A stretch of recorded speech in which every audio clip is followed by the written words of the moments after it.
Mothers ਜਿਹੜੇ ਹੈ ਨਾ ਪੋਸਟ ਡਿਲੀਵਰੀ ਤੋਂ ਬਾਅਦ ਇੱਕ ਡਿਪਰੈਸ਼ਨ ਆ ਜਾਂਦਾ ਹੈ ਕਿ ਉਹ ਡਿਪਰੈਸ਼ਨ ਤੋਂ ਨਿਕਲ ਸਕਦੇ ਆ ਆਪਾਂ? You shouldn't go on medication. That is the last stage. ਇਹ ਹੈ ਕਿ ਨਾਰਮਲ ਵਾਲੇ ਜਿਮ ਜਲਦੀ ਸਟਾਰਟ ਕਰ ਸਕਦੇ ਹਾਂਜੀ। ਸਿਜ਼ੇਰੀਅਨ ਵਾਲੇ ਜਿਮ ਨਹੀਂ ਕਰ ਸਕਦੇ, weight lifting ਨਹੀਂ ਕਰ ਸਕਦੇ। weight ਆਪਾਂ ਨੂੰ 2.5 ਤੋਂ ਸਟਾਰਟ ਕਰਵਾਉਂਦੇ ਹਾਂ ਟ੍ਰੇਨਰ ਨਾ, ਤਾਂ ਕਿਸ ਲੈਵਲ ਤੱਕ ਆਪਾਂ ਵਧਾ ਸਕਦੇ ਹਾਂ? ਤੁਸੀਂ ਨੇ ਜ਼ਿਆਦਾ ਹੈਵੀ weight ਪਾਇਆ without knowing the correct form, you can have a very bad injury of your slip disc. So in keto diet you go on very low on carbs. Ki ratio ਹੋਣੀ ਚਾਹੀਦੀ ਕਿ protein ਵੀ ਹੋ, fat ਵੀ ਹੋ, carb ਵੀ ਹੋ, ਐਦਾਂ ਦਾ? I think a very healthy ratio. ਇਹਦੇ ਦਾ ਕੋਈ side effect ਨਹੀਂ ਹੈ ਕਿ ਸਮ ਟਾਈਮ ਆਪਣੇ ਡਾਈਟ ਨੂੰ ਪੂਰਾ ਲੈ ਰਿਹਾ, ਸਮ ਟਾਈਮ ਲੈ ਹੀ ਨਹੀਂ ਪਾ ਰਿਹਾ, ਤਾਂ ਇਹ ਡਿਸਬੈਲੈਂਸ ਨਹੀਂ ਹੋਏਗਾ? ਪ੍ਰੋਟੀਨ ਡੈਫੀਸ਼ੀਐਂਸੀ ਦੇ ਕੀ ਸਿੰਪਟਮਸ ਤੇ ਕੀ ਨੁਕਸਾਨ ਹੈ? ਸਪੈਸ਼ਲੀ ਆਪਣੀ ਮਦਰਸ ਨੂੰ ਦੇਖਿਓ, ਜਦੋਂ ਆਪਾਂ 45-50 ਦੀ ਹੋ ਏਜ ਕ੍ਰਾਸ ਕਰ ਲੈਂਦੇ ਆ। ਕੰਟੈਂਟ ਫਿਟਨੈਸ ਜਿਹੜਾ ਤੁਹਾਡਾ ਐਕਸਪੀਰੀਅੰਸ ਰਿਹਾ ਨਾ, ਤਾਂ ਉਹਦੇ ਲਈ ਮਾਈਂਡ ਸੈਟ ਕਿੰਨਾ ਕੁ ਜ਼ਰੂਰੀ ਰਹੇਗਾ? ਅੱਗੇ ਤੁਸੀਂ ਬਹਾਨੇ ਲੱਭ ਰਹੇ ਹੋ ਕਿ ਹਾਂ ਨਹੀਂ ਮੰਡੇ ਤੋਂ ਸ਼ੁਰੂ ਕਰਾਂਗੇ। ਮੰਡੇ ਨੇ ਤੁਹਾਨੂੰ ਅਲੱਗ ਤੋਂ ਕੋਈ ਪ੍ਰੋਗਰੈਸ ਨਹੀਂ ਦੇਣੀਗੀ ਕਿ ਮੰਡੇ ਨਾਲ ਤੁਹਾਡੀ ਕੋਈ ਗੱਲਬਾਤ ਹੋਈ ਹੈ ਕਿ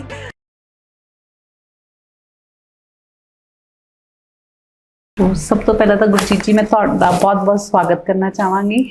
thank you so much for having me hair. Thank you so much ਮੈਨੂੰ ਬੁਲਾਇਆ ਤੁਸੀਂ ਨੇ। ਤੇ ਬਿਲਕੁਲ ਮੇਰੇ ਲਈ ਵੀ ਇੱਕ ਬਲੇਸਿੰਗ ਹੈ ਐਂਡ ਆਈ ਫੀਲ ਪਲੇਜ਼ਰ ਕਿ ਤੁਸੀਂ ਟਾਈਮ ਕੱਢਿਆ ਹੈ ਨਾ ਇੰਨੇ ਬਿਜ਼ੀ ਸਕੇਡਿਊਲ 'ਚ ਨਾ। ਥੈਂਕ ਯੂ ਫॉर ਹੈਵਿੰਗ ਮੀ। ਸਭ ਤੋਂ ਪਹਿਲਾਂ ਤਾਂ ਮੇਰਾ ਇਹ ਕੁਐਸਚਨ ਰਹੇਗਾ ਕਿ ਇੱਕ ਮਤਲਬ ਕਿ ਗੁਰਜੀਤ ਕੌਰ ਤੋਂ ਇੱਕ ਫਿਟਨੈਸ ਕੋਚ ਬਣਨ ਦੀ ਜਿਹੜੀ ਜਰਨੀ ਹੈ ਤੁਹਾਡੀ, ਤੇ ਉਹਦੇ ਬਾਰੇ ਕੁਝ ਤੁਸੀਂ ਮੈਨੂੰ ਦੱਸੋ।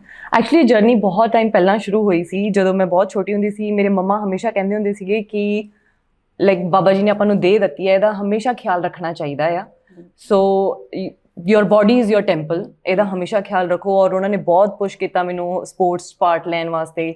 And then when I got married I gained lot of weight. ਮੈਂ ਬਹੁਤ ਜ਼ਿਆਦਾ weight gain ਕਰ ਲਿਆ ਸੀਗਾ and that's where I started with gym, running, training, weight training, everything.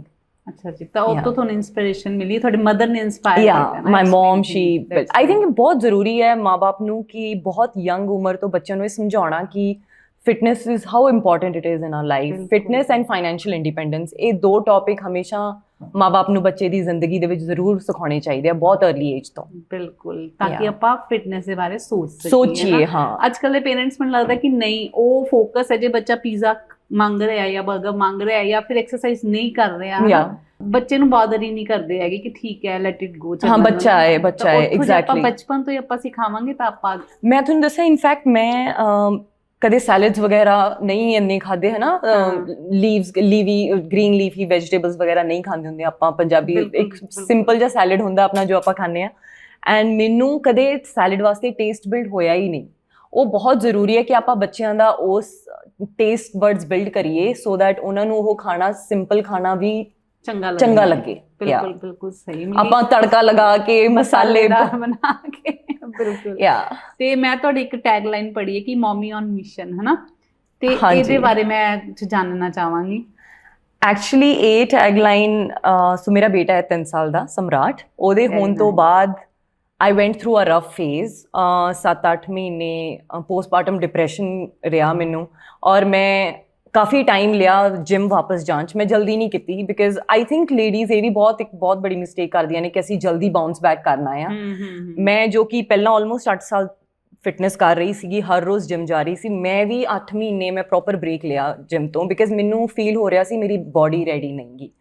And but then ਜਦੋਂ ਮੈਨੂੰ ਇੱਦਾਂ ਫੀਲ ਹੋਇਆ ਕਿ you no I should go back, ਮੈਨੂੰ ਆਪਣਾ ਇੱਕ ਟਾਈਮ ਚਾਹੀਦਾ ਜਿਮ ਦੇ ਵਿੱਚ, ਮਾਈਂਡ ਕਲੀਅਰ ਹੁੰਦਾ ਆ, ਤੁਸੀਂ ਫੋਕਸ ਅੱਛੀ ਤਰ੍ਹਾਂ ਕਰ ਸਕਦੇ ਹੋ, ਯੋਰ ਡੋਪਾਮਾਈਨ ਗੋਜ਼ ਅਪ, ਤੁਹਾਡੇ ਹੈਪੀ ਹਾਰਮੋਨਸ ਉੱਪਰ ਜਾਂਦੇ ਆ। ਸੋ ਜਦੋਂ ਮੈਂ ਜਿਮ ਜਾ ਕੇ ਘਰ ਵਾਪਸ ਆਉਂਦੀ ਹੁੰਦੀ ਸੀ, I used to be able to more happy with my baby, you know. That's great. It's a positive effect ਹੁੰਦਾ ਸੀਗਾ। ਔਰ ਉਦੋਂ ਮੈਨੂੰ ਇੱਦਾਂ ਸੀਗਾ ਕਿ ਅੱਜ ਤੋਂ ਹੁਣ ਤੋਂ ਲੈ ਕੇ ਮੈਂ ਕਦੇ ਵੀ ਫਿਟਨੈਸ ਨੂੰ ਸੈਕੰਡਰੀ ਨਹੀਂ ਕਰਨਾ। It is my mission to stay fit. Actual 'ਚ ਕੀ ਹੁੰਦਾ ਕਿ ਜਿਹੜੀ ਵਰਕਿੰਗ ਵੂਮੈਨਸ ਹੈ ਨਾ, ਉਹਨਾਂ ਦਾ ਇਹੀ ਇਸ਼ੂ ਰਹਿੰਦਾ ਕਿ ਸਾਡੇ ਕੋਲ ਤਾਂ ਟਾਈਮ ਨਹੀਂ ਹੈਗਾ ਨਾ। ਤੁਸੀਂ ਬੀਇੰਗ ਅ ਮਦਰ 8 ਮਹੀਨੇ ਦਾ ਬੱਚਾ ਛੱਡ ਕੇ ਤੁਸੀਂ ਜਿਮ ਜੁਆਇਨ ਕੀਤਾ ਨਾ, ਤੇ ਕਿਵੇਂ ਆਪਣੇ ਉਹ ਸਕੇਡਿਊਲ ਨੂੰ ਤੁਸੀਂ ਕਿਵੇਂ ਮੈਨੇਜ ਕਰਦੇ ਸੀਗੇ ਕਿ ਬੱਚਾ ਬਹੁਤ ਛੋਟਾ ਸੀਗਾ ਨਾ, ਉਹਨੂੰ ਤਾਂ ਲੋੜ ਕਦੇ ਵੀ ਪੈ ਸਕਦੀ ਹੈ। ਓਕੇ, ਸੋ ਮੈਂ ਜੁਆਇੰਟ ਫੈਮਿਲੀ 'ਚ ਰਹਿੰਦੀ ਹਾਂ, ਮੇਰੇ ਮਦਰ ਇਨ ਲਾ ਸਾਡੇ ਨਾਲ ਰਹਿੰਦੇ ਆ ਔਰ ਹੈਲਪ ਵੀ ਹੈ ਮੇਰੇ ਕੋਲ। ਆਈ ਹੈਵ ਅ ਨਾਨੀ ਜੋ ਟੇਕ ਕੇਅਰ ਕਰ ਲੈਂਦੇ ਸੀ। ਬਟ ਪਹਿਲਾਂ ਜਦੋਂ ਮੈਂ ਜਿਮ ਜਾਣ ਲੱਗੀ, ਲਿਟਰਲੀ ਮੌਮ ਗਿਲਟ ਜੋ ਆਪਾਂ ਕਹਿੰਦੇ ਆ ਮੈਨੂੰ ਹੁੰਦੀ ਸੀ ਕਿ ਇੰਨਾ ਛੋਟਾ ਬੱਚਾ ਹੈ, ਅਗਰ ਰੋਊਗਾ ਨਹੀਂ ਕਿਸੇ ਕੋਲ ਚੁੱਪ ਹੋਇਆ, ਉਹਨੂੰ ਮੇਰੀ ਹੀ ਜ਼ਰੂਰਤ ਹੋਣੀ ਹੈ। ਬਟ ਮੈਂ 2-3 ਵਾਰ ਜਾ ਕੇ ਕੋਸ਼ਿਸ਼ ਕੀਤਾ ਐਂਡ ਆਈ ਥਿੰਕ ਸਭ ਕੁਝ ਪਿੱਛੇ ਮੈਨੇਜ ਹੋ ਜਾਂਦਾ ਆ। ਤੁਹਾਨੂੰ ਬਸ ਇੱਕ ਸਟੈਪ ਲੈਣ ਦੀ ਜ਼ਰੂਰਤ ਆ। Everything can be taken care. It's not ਕਿ 1 ਘੰਟਾ ਅਗਰ ਤੁਸੀਂ ਆਪਣੇ ਵਾਸਤੇ ਕੱਢ ਰਹੇ ਹੋ ਸਾਰਾ ਕੁਝ ਰੁਕ ਜਾਊਗਾ ਤੁਹਾਡੇ ਬਿਨਾਂ। ਪਰ ਆਪਾਂ ਤਾਂ ਇਹ ਸੋਚਦੇ ਹਾਂ, ਆਪਾਂ ਇਦਾਂ ਸੋਚਦੇ ਹਾਂ ਜਾਂ ਵਾਈਫ ਆਪਾਂ ਖੁਦ ਦੇ ਉੱਤੇ, ਚਾਹੇ ਉਹ ਫਿਟਨੈਸ ਹੈ ਚਾਹੇ ਉਹ ਬਿਊਟੀ, ਆਪਾਂ ਉੱਤੇ ਧਿਆਨ ਹੀ ਨਹੀਂ ਦਿੰਦੇ। ਹਾਂਜੀ ਤੇ ਤੁਸੀਂ ਬੀਇੰਗ ਅਗਰ ਕੋਈ ਮਦਰ ਹੈ ਕਿ ਜਿਹੜੀ ਬਹੁਤ ਬਿਜ਼ੀ ਸਕੇਡਿਊਲ 'ਚ ਹੈ, ਉਹਦੇ ਲਈ ਤੁਸੀਂ ਕੀ ਟਿਪਸ ਦੇਣਾ ਚਾਹੋਗੇ? ਕਿ ਆਈ ਥਿੰਕ ਇੱਕ ਆਪਾਂ ਨੂੰ ਏਦਾਂ ਬਹੁਤ ਹੁੰਦਾ ਹੈ ਕਿ ਸਾਨੂੰ ਟਾਈਮ ਚਾਹੀਦਾ ਫਿਟਨੈਸ ਵਾਸਤੇ। I think they can start very small, ਚਾਹੇ ਉਹ 15 ਮਿੰਟ 20 ਮਿੰਟ ਵੀ ਆਪਣੇ ਦਿਨ ਚੋਂ ਕੱਢਣਾ ਸ਼ੁਰੂ ਕਰ ਦੇਣ। ਆਈ ਐਮ ਸ਼ੋਰ ਇਹ ਤਾਂ ਸਾਰੇ ਜਣੇ ਮੈਨੇਜ ਕਰ ਸਕਦੇ ਆ। ਬਾਕੀ ਬਹਾਨੇ ਨੇ, ਬਾਕੀ ਬਹਾਨੇ ਨੇ। ਸਹੀ ਕਹਿ ਰਹੇ ਹੋ। ਤੇ ਇਹ ਜ਼ਰੂਰੀ ਹੈ ਕਿ ਜੇ ਮੈंने ਫਿਟਨੈਸ ਲਈ ਟਾਈਮ ਕੱਢਣਾ ਤਾਂ ਉਹ ਮੈਨੂੰ ਜਿਮ ਹੀ ਜੁਆਇਨ ਕਰਨਾ ਪਏਗਾ? ਕਿ most of the families in India we can say ਕਿ ਉਹ ਨਹੀਂ ਐਗਰੀ ਹੁੰਦੇ ਕਿ ਅੱਛਾ ਜਿਮ ਜਾ ਰਹੀ ਹੈ, ਐਕਸਪ੍ਰੈਸ਼ਨ ਇਜ਼ ਲਾਈਕ ਦੈਟ ਨਾ। ਐਗਜ਼ੈਕਟਲੀ। ਬਟ ਨਹੀਂ, ਆਈ ਡੋਂਟ ਥਿੰਕ ਕਿ ਫਿਟਨੈਸ ਵਾਸਤੇ ਤੁਹਾਨੂੰ ਜਿਮ ਜਾਣਾ ਬਹੁਤ ਜ਼ਰੂਰੀ ਹੈ। ਤੁਸੀਂ ਸਾਰੇ ਜਣੇ ਕਹਿੰਦੇ ਆ ਕਿ ਵਾਕ ਕਰਨਾ ਸ਼ੁਰੂ ਕਰੋ, ਆਪਣਾ ਬੋਡੀ ਵੇਟ ਐਕਸਰਸਾਈਜ਼ਸ ਕਰ ਸਕਦੇ ਹੋ। ਇਨਫੈਕਟ ਬੋਡੀ ਵੇਟ ਐਕਸਰਸਾਈਜ਼ਸ ਅਗਰ ਆਪਾਂ ਕਵੇਂ, ਦੇयर ਵਾਸ ਅ ਸਟੱਡੀ ਆਲਸੋ ਕਿ not every girl can do a pull up. Push up ਨਹੀਂ ਕਰ ਸਕਦੀਆਂ, ਉਹ ਬੋਡੀ ਵੇਟ ਐਕਸਰਸਾਈਜ਼। ਉਹਦੇ ਵਾਸਤੇ ਤੁਹਾਨੂੰ ਜਿਮ ਦੀ ਜ਼ਰੂਰਤ ਨਹੀਂ ਗੀ, ਤੁਸੀਂ ਘਰੇ ਹੀ ਸਟਾਰਟ ਕਰ ਸਕਦੇ ਹੋ ਸਾਰਾ ਕੁਝ। ਵਾਕ ਕਰ ਸਕਦੇ ਹੋ, ਯੋਗਾ ਕਰ ਸਕਦੇ ਹੋ। You can start small and then basically gym weight training ਵੀ ਤੁਸੀਂ ਘਰ ਕਰ ਸਕਦੇ ਹੋ। ਯੂ ਨੀਡ ਡੰਬਲਸ ਔਰ few more exercise machines. But gym ਦੇ ਵਿੱਚ ਇੱਕ ਐਟਮੋਸਫੇਅਰ ਇੱਦਾਂ ਦਾ ਬਣ ਜਾਂਦਾ ਹੈ ਕਿ ਹਰ ਕੋਈ ਉਹੀ ਇੱਕ ਗੋਲ ਤੇ ਫੋਕਸ ਕਰ ਰਿਹਾ ਹੈ। ਇਨ ਅ ਵੇ ਇਟ ਮੋਟੀਵੇਟਸ ਯੂ। ਉਹ ਬਹੁਤ ਮੇਨ ਹੈ, ਮੋਟੀਵੇਸ਼ਨ ਦਿੰਦੀ ਹੈ ਆਪਾਂ ਨੂੰ ਕਿਤੇ ਨਾ ਕਿਤੇ ਨਾ। ਤੇ ਜੇ ਆਪਾਂ ਗੱਲ ਕਰੀਏ ਕਿ ਮਦਰਹੁੱਡ ਔਰ ਫਿਟਨੈਸ ਹੈ ਨਾ, ਇਹ ਇੱਕ ਦੂਸਰੇ ਨੂੰ ਇੰਪਾਵਰ ਕਰਦੇ ਨੇ? ਬਿਲਕੁਲ। ਆਈ ਥਿੰਕ ਅਗਰ ਤੁਸੀਂ ਆਪ ਹੀ ਬਹੁਤ ਜ਼ਿਆਦਾ ਫਰਸਟ੍ਰੇਟਡ ਹੋ, ਤੁਸੀਂ ਆਪ ਨਾਲ ਹੀ ਖੁਸ਼ ਨਹੀਂ ਗੇ, ਤੁਸੀਂ ਪਿਆਰ ਕਿੱਥੋਂ ਵੰਡੋਗੇ ਬੱਚਿਆਂ ਦੇ ਵਿੱਚ? ਬਿਲਕੁਲ ਬਿਲਕੁਲ। ਉਹਦੇ ਵਾਸਤੇ ਤੁਹਾਨੂੰ ਆਪਣੇ ਆਪ ਨੂੰ ਪਿਆਰ ਕਰਨਾ ਬਹੁਤ ਜ਼ਰੂਰੀ ਆ। ਅਗਰ ਤੁਹਾਨੂੰ ਫਿਟਨੈਸ ਉਹ ਆਪਣੇ ਨੂੰ ਪਿਆਰ ਕਰਨ ਦਾ ਮੌਕਾ ਦਿੰਦੀ, I think definitely for me it is so important. ਮੈਨੂੰ ਅਗਰ ਮੈਂ ਜਿਸ ਦਿਨ ਜਿਮ ਨਹੀਂ ਜਾਂਦੀ, ਮੈਨੂੰ ਗੁੱਸਾ ਬਹੁਤ ਆਉਂਦਾ ਹੈ ਉਸ ਦਿਨ। ਜਾਂ ਹਾਂ, ਮੈਨੂੰ ਏਦਾਂ ਹੁੰਦਾ ਕਿ ਮੈਂ ਆਪਣਾ ਬਹੁਤ ਇੰਪੋਰਟੈਂਟ ਟਾਸਕ ਦਿਨ ਦਾ ਮਿਸ ਕਰਤਾ ਹੈ। ਹਾਂ, ਤਾਂ ਉਹ ਇਫੈਕਟ ਕਰਦਾ ਨਾ। ਸਮ ਟਾਈਮ ਐ ਨਹੀਂ ਹੁੰਦਾ ਹੈਗਾ ਕਿ ਮੰਨ ਲਓ ਤੁਹਾਨੂੰ ਗੁੱਸਾ ਘਰੋਂ ਆ ਰੱਖਿਆ ਤਾਂ ਉਹ ਫਰਸਟ੍ਰੇਸ਼ਨ ਜਿਮ 'ਚ ਜਾ ਕੇ ਉਤਰ ਜਾਂਦਾ। ਐਗਜ਼ੈਕਟਲੀ। ਇਹ ਵੀ ਹੁੰਦਾ ਹੈ ਕਿ ਮੈਂ ਕਦੇ ਬਹੁਤ ਖਰਾਬ ਮੂਡ ਨਾਲ ਜਿਮ ਜਾਂਦੀ ਹਾਂ ਐਂਡ ਦੈਨ ਇੰਨੇ ਅਪਬੀਟ ਸੌਂਗ ਸੁਣ ਕੇ ਵੇਟ ਲਿਫਟਿੰਗ ਕਰਕੇ ਤੁਹਾਡਾ ਲਿਟਰਲੀ ਉਹ ਫਰਸਟ੍ਰੇਸ਼ਨ ਸਾਰਾ ਉੱਥੇ ਹੀ ਖਤਮ ਹੋ ਜਾਂਦਾ and then you are a much happier person when you are leaving the gym. ਹਾਂ ਬਿਲਕੁਲ ਬਿਲਕੁਲ ਨਾ। ਤੇ ਜੇ ਮੰਨ ਲਓ ਕਿ ਪੋਸਟ ਡਿਲੀਵਰੀ ਬੱਚੇ ਆਉਣ ਤੋਂ ਬਾਅਦ ਬਹੁਤ ਬਾਡੀ 'ਚ ਚੇਂਜਿਸ ਆਉਂਦੇ ਆ ਨਾ, ਕਿਸ ਤਰ੍ਹਾਂ ਦੇ ਚੇਂਜਿਸ ਆਉਂਦੇ ਆ ਤੇ ਆਪਾਂ ਉਹਨੂੰ ਕਿਵੇਂ ਮੇਨਟੇਨ ਰੱਖ ਸਕਦੇ ਆ ਨਾ? ਮੈਨੂੰ ਜੋ ਮੇਜਰ ਚੇਂਜਸ ਮੇਰੇ ਨਾਲ ਹੋਏ ਸੀਗੇ, ਇੱਕ ਤਾਂ ਮੇਰੀ ਪੈਲਵਿਕ ਬੋਨ ਜਿਹਨੂੰ ਕਹਿੰਦੇ ਆਪਾਂ, ਉੱਥੇ ਕਾਫੀ ਪੇਨ ਰਿਹਾ ਮੇਰੇ। ਆਲਮੋਸਟ 7-8 ਮਹੀਨੇ ਜ਼ਿਆਦਾ ਪੇਨ ਸੀਗਾ। ਸੋ ਮੈਂ ਅਵੋਇਡ ਕਰ ਰਹੀ ਸੀਗੀ ਕਿ ਮੈਂ ਕੋਈ ਵੀ ਵੇਟ ਲਿਫਟਿੰਗ ਐਕਸਰਸਾਈਜ਼ ਨਹੀਂ ਕਰਨੀ। ਮੈਂ ਸਿਰਫ ਹਲਕਾ ਫੁਲਕਾ ਬਾਹਰ ਵਾਕ ਕਰਨ ਜਾਂਦੀ ਹੁੰਦੀ ਸੀਗੀ। ਔਰ ਇੱਕ ਆਪਾਂ ਨੂੰ ਮੈਂਟਲੀ ਕਾਫੀ ਚੀਜ਼ਾਂ ਨਾਲ ਗੋ ਥਰੂ ਕਰਨਾ ਪੈਂਦਾ ਆ, because specially first time mothers ਨੇ ਜੋ, ਉਹਨਾਂ ਨੂੰ ਐਕਸਪੈਕਟਡ ਹੀ ਨਹੀਂ ਹੁੰਦਾ ਕਿ ਤੁਹਾਡੀ ਲਾਈਫ ਕਿੱਦਾਂ ਚੇਂਜ ਹੋਣ ਵਾਲੀ ਆ। ਬਿਲਕੁਲ। ਜੋ ਮਰਜ਼ੀ ਤੁਹਾਨੂੰ ਤੁਹਾਡੇ ਨਾਲ ਦੇ ਕਹਿ ਲੈਣ ਕਿ you know it's going to be tough, it's going to be difficult, but you have no idea how difficult it is going to B.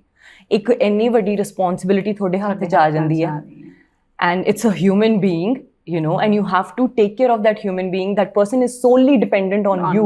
Obviously तो mentally बहुत ज़्यादा strong होना पैंदा है। जे तुसी कोई भी काम करना है, it's not only about fitness, not about, नहीं, I'm talking about motherhood. Motherhood, you have to be जे ਆਪਾਂ ਗੱਲ ਕਰੀਏ ਕਿ ਸਮ ਟਾਈਮ ਕੀ ਹੁੰਦਾ ਕਿ ਮਦਰਸ ਜਿਹੜੇ ਹੈ ਨਾ, ਪੋਸਟ ਡਿਲੀਵਰੀ ਤੋਂ ਬਾਅਦ ਇੱਕ ਡਿਪਰੈਸ਼ਨ ਆ ਜਾਂਦਾ ਹੈ ਕਿ ਉਹ ਡਿਪਰੈਸ਼ਨ ਤੋਂ ਨਿਕਲ ਸਕਦੇ ਆ ਆਪਾਂ? देखो depression, so I went through postpartum depression. I had I would say mild depression, ਜਿੱਥੇ ਮੈਂ ਆਲਰੇਡੀ ਇੱਕ ਥੈਰੇਪਿਸਟ ਨਾਲ ਵੀ ਗੱਲ ਕੀਤੀ ਸੀਗੀ। ਉਹਨਾਂ ਨੇ ਕਿਹਾ ਸੀ ਕਿ ਤੁਸੀਂ ਕੋਸ਼ਿਸ਼ ਕਰੋ ਕਿ ਸੈਲਫ ਟਾਕ ਕਰਕੇ ਜਾਂ ਯੂ ਨੋ ਆਪਣੇ ਆਪ ਨੂੰ ਹੀ ਮੋਟੀਵੇਟ ਕਰੋ। You shouldn't go on medication, you shouldn't go on medication, that is the last stage ਕਿ ਤੁਸੀਂ ਮੈਡੀਸਿਨਸ ਸ਼ੁਰੂ ਕਰ ਸਕਦੇ ਹੋ। ਔਰ ਮੈਂ ਬਹੁਤ ਜ਼ਿਆਦਾ ਇੱਦਾਂ ਜ਼ਿੱਦੀ ਹਾਂ ਕਿ ਮੈਂ ਕਰ ਲੂੰਗੀ, ਯੂ ਨੋ ਮੈਨੂੰ ਮੈਡੀਸਿਨ ਦੀ ਜ਼ਰੂਰਤ ਨਹੀਂ ਗੀ, ਆਪਣਾ ਬ੍ਰੇਨ ਹੀ ਆ ਸਭ ਕੁਝ। ਤਾਂ you have to talk to yourself in a positive way and definitely you can change it. But ਅਗਰ ਤੁਸੀਂ ਬਹੁਤ ਜ਼ਿਆਦਾ severe postpartum depression go through ਜਾ ਰਹੇ then you should definitely meet a doctor, get on medication, follow your doctor's advice. But ਮੈਂ 2 ਚੀਜ਼ਾਂ ਆਪਣੀ life 'ਚ ਚੇਂਜ ਕੀਤੀਆਂ when I was going through postpartum depression. ਇੱਕ ਰਾਤ ਦੀ ਨੀਂਦ, ਮੇਰਾ ਬੇਬੀ ਜੋ ਸੀ ਉਹ ਥੋੜਾ ਡਿਫਿਕਲਟ ਚਾਈਲਡ ਕਹਿ ਲਓ, ਬਹੁਤ ਜ਼ਿਆਦਾ ਡਿਮਾਂਡਿੰਗ ਅਟੈਂਸ਼ਨ ਸੀਕਰ ਸੀਗਾ, ਸੋ ਰਾਤ ਨੂੰ ਨਹੀਂ ਸੌਣਾ, ਦਿਨ 'ਚ ਨਹੀਂ ਸੌਣਾ, ਹਮੇਸ਼ਾ ਫੜੇ ਰੱਖੋ, ਵੈਰੀ ਨਾਰਮਲ ਸੋ ਮੈਂ ਰਾਤ ਨੂੰ ਜਾਗੀ ਜਾਣਾ, ਸਾਰੀ ਰਾਤ ਜਾਗਣਾ, ਔਰ ਮੈਂ ਦਿਨ 'ਚ ਸੌਣ ਲੈਂਦੀ ਹੁੰਦੀ ਸੀਗੀ ਬਿਕਾਜ਼ ਦਿਨ 'ਚ ਮੇਰੀ ਨੈਨੀ ਹੈਲਪ ਕਰ ਦਿੰਦੀ ਹੁੰਦੀ ਸੀ ਔਰ ਮੈਂ ਦਿਨੇ ਸੌਣ ਲੈਂਦੀ ਸੀ। And then when I spoke to my therapist, he told me ਕਿ ਤੁਸੀਂ ਰਾਤ ਨੂੰ ਸੌਣ ਦੀ ਕੋਸ਼ਿਸ਼ ਕਰੋ, ਜਿਹੜੀ ਆਪਣੀ ਰਾਤ ਦੀ ਨੀਂਦ ਹੈ ਬਹੁਤ ਜ਼ਰੂਰੀ ਹੈ। ਉਹ ਕਹਿੰਦੇ ਕਿ ਤੁਸੀਂ ਨੈਨੀ ਨੂੰ ਦਿਨ 'ਚ ਰੈਸਟ ਦੇ ਦਿਓ, ਪਰ ਤੁਸੀਂ ਕਹੋ ਉਹਨੂੰ ਕਿ ਤੁਹਾਡੀ ਉਹ ਰਾਤ ਨੂੰ ਹੈਲਪ ਜ਼ਿਆਦਾ ਕਰੇ। ਔਰ ਫਿਰ ਮੈਂ ਇਹ ਚੇਂਜ ਕੀਤਾ, I think within a week or 10 days it really helped me. And the other thing that I started after 8 months was my fitness routine. I started slowly going out, bahar jana, gym jana. Gym is actually my happy place. ਉਹ ਇੱਕ ਕੋਟ ਵੀ ਨਹੀਂ ਹੈ ਮੇਰੇ ਵਾਸਤੇ, it makes me happy. ਸੋ ਮੈਨੂੰ ਉਹ 1-2 ਘੰਟੇ ਇਕੱਲੀ ਨੂੰ ਟਾਈਮ ਮਿਲਦਾ ਹੁੰਦਾ ਸੀ ਔਰ ਰਾਤ ਦੀ ਨੀਂਦ ਵਧੀਆ ਹੋਣ ਲੱਗ ਗਈ ਸੀ। It changed everything for me. ਤੇ ਜੇ ਆਪਾਂ ਗੱਲ ਕਰੀਏ ਕਿ ਡਿਲੀਵਰੀ ਜਾਂ ਤਾਂ ਨਾਰਮਲ ਹੁੰਦੀ ਹੈ ਨਾ, ਸਿਜ਼ੇਰੀਅਨ ਹੁੰਦੀ ਹੈ, ਤਾਂ ਇਹ ਹੈ ਕਿ ਨਾਰਮਲ ਵਾਲੇ ਜਿਮ ਜਲਦੀ ਸਟਾਰਟ ਕਰ ਸਕਦੇ ਹਨ, ਸਿਜ਼ੇਰੀਅਨ ਵਾਲੇ ਜਿਮ ਨਹੀਂ ਕਰ ਸਕਦੇ, weight lifting ਨਹੀਂ ਕਰ ਸਕਦੇ, ਕਰਨਾ ਹੀ ਨਹੀਂ ਚਾਹੀਦਾ because it's a very major surgery ਜੋ ਹੁੰਦੀ ਹੈ ਸੀ ਸੈਕਸ਼ਨ ਦੀ। ਸੋ ਉਹਦੇ ਵਿੱਚ ਤਾਂ ਮਿਨੀਮਮ 3 months to 6 months ਨਹੀਂ ਕਰਨਾ ਚਾਹੀਦਾ, ਅਵੋਇਡ ਕਰਨਾ ਚਾਹੀਦਾ। ਬੇਸਿਕ ਵਾਕ ਕਰ ਸਕਦੇ ਹੋ ਤੁਸੀਂ, ਉਸ ਤੋਂ ਬਾਅਦ ਡੈਫੀਨਿਟਲੀ ਮੀਟ ਯੋਰ ਡਾਕਟਰ। ਅਗਰ ਤੁਹਾਡੇ ਡਾਕਟਰ ਨੂੰ ਲੱਗਦਾ ਕਿ ਤੁਹਾਡੀ ਪ੍ਰੋਪਰ ਹੀਲਿੰਗ ਹੋ ਚੁੱਕੀ ਹੈ, ਉਹ ਚੈੱਕ ਕਰਨਗੇ, he will give you a good to go and then definitely you can start. But natural birth ਵਾਲੇ ਥੋੜੇ ਜਲਦੀ ਕਵਰ ਅਪ ਕਰ ਲੈਂਦੇ 6 to 8 weeks ਤੋਂ ਬਾਅਦ ਸ਼ੁਰੂ ਕਰ ਸਕਦੇ ਆ ਹਲਕਾ ਟ੍ਰੇਨਿੰਗ ਕਰਨਾ, ਨਾਟ ਗੋ ਆਲ ਓਵਰ ਨਹੀਂ ਕਰ ਸਕਦੇ। ਨਹੀਂ ਐਕਚੁਅਲੀ ਕੀ ਹੁੰਦਾ ਕਿ ਮਦਰ ਇਹਦੇ ਵਿੱਚ ਹੀ ਰਹਿ ਜਾਂਦੇ ਆ ਨਾ ਕਿ ਮੈਂ ਹੁਣ weight ਮੇਰਾ ਵੱਧ ਤਾਂ ਗਿਆ, ਹੁਣ ਇਹ ਘਟਾਉਣਾ ਬੜਾ ਔਖਾ ਹੈ। ਹਾਂਜੀ, ਤਾਂ ਤੁਸੀਂ ਇਹਦੇ ਬਾਰੇ ਕੀ ਕਹੋਗੇ ਕਿ ਘਟਾਉਣਾ ਔਖਾ ਹੈ? ਡੈਫੀਨਿਟਲੀ ਪ੍ਰੈਗਨੈਂਸੀ ਤੋਂ ਬਾਅਦ weight ਘਟਾਉਣਾ ਔਖਾ ਹੋ ਜਾਂਦਾ ਆ, ਬਟ ਇਹ ਆਲਸੋ ਤੁਸੀਂ ਅਗਰ ਪ੍ਰੈਗਨੈਂਸੀ ਤੋਂ ਪਹਿਲਾਂ ਆਪਣਾ weight ਮੇਨਟੇਨ ਕਰੋ ਜਾਂ ਪਹਿਲਾਂ ਹੀ ਫੈਟ ਲਾਸ ਥੋੜੀ ਸ਼ੁਰੂ ਕਰ ਦੋ, ਬਾਅਦ 'ਚ ਥੋੜਾ ਜ਼ਿਆਦਾ ਆਸਾਨ ਹੋ ਜਾਂਦਾ ਆ। ਬਟ ਅਦਰਵਾਈਜ਼ ਪ੍ਰੈਗਨੈਂਸੀ ਤੋਂ ਬਾਅਦ ਸਪੈਸ਼ਲੀ ਆਪਾਂ ਕਹਿ ਦਿੰਦੇ ਆ ਟਮੀ ਪਾਊਚ, ਮਮੀ ਪਾਊਚ, ਉਹ ਬਣਦਾ ਹੀ ਬਣਦਾ ਆ। ਔਰ ਉਹ ਔਖਾ ਇਸ ਲਈ ਹੁੰਦਾ ਕਿਉਂਕਿ ਆਪਾਂ ਪਹਿਲਾਂ ਜ਼ਿਆਦਾ ਟੇਕ ਕੇਅਰ ਨਹੀਂ ਕੀਤੀ, ਹੁਣ ਅਚਾਨਕ ਤੋਂ ਤਾਂ ਨਹੀਂ ਹੋਣ ਵਾਲਾ, ਰਾਈਟ? ਯੋਰ ਬੋਡੀ ਨੀਡਸ ਟਾਈਮ, ਹੀਲਿੰਗ ਹੋ ਰਹੀ ਹੈ ਇੱਕ ਤਾਂ ਤੁਹਾਡੀ ਬੋਡੀ ਨੇ ਤਾਂ ਫੈਟ ਨੂੰ ਹੋਲਡ ਔਨ ਕਰਨਾ ਹੀ ਹੈ because that's the comfort zone for your body. So ਉਹ ਔਖਾ ਹੁੰਦਾ ਹੈ ਪ੍ਰੈਗਨੈਂਸੀ ਤੋਂ ਬਾਅਦ weight loss ਕਰਨਾ। ਮਮੀ ਪਾਊਚ ਜਿਹੜੇ ਆਪਾਂ ਗੱਲ ਕਰ ਰਹੇ ਹਾਂ ਕਿ ਇਹ ਬਿਲਕੁਲ ਏਦਾਂ ਪਹਿਲਾਂ ਵਰਗਾ ਹੋ ਜਾਂਦਾ ਹੈ ਜੇ ਆਪਾਂ ਐਬਸ ਕਰੀਏ ਪ੍ਰੋਪਰ? ਮਸਲਸ ਤੇ ਵਰਕ ਹੋਣ ਵਾਸਤੇ ਅਗੇਨ ਤੁਹਾਨੂੰ ਇੱਕ ਤਾਂ ਅਗਰ ਤੁਸੀਂ ਟੋਨਿੰਗ ਕਹਿ ਰਹੇ ਹੋ, weight training ਬਹੁਤ ਜ਼ਰੂਰੀ ਹੈ ਉਹਦੇ ਵਾਸਤੇ। ਅੱਛਾ ਜੀ।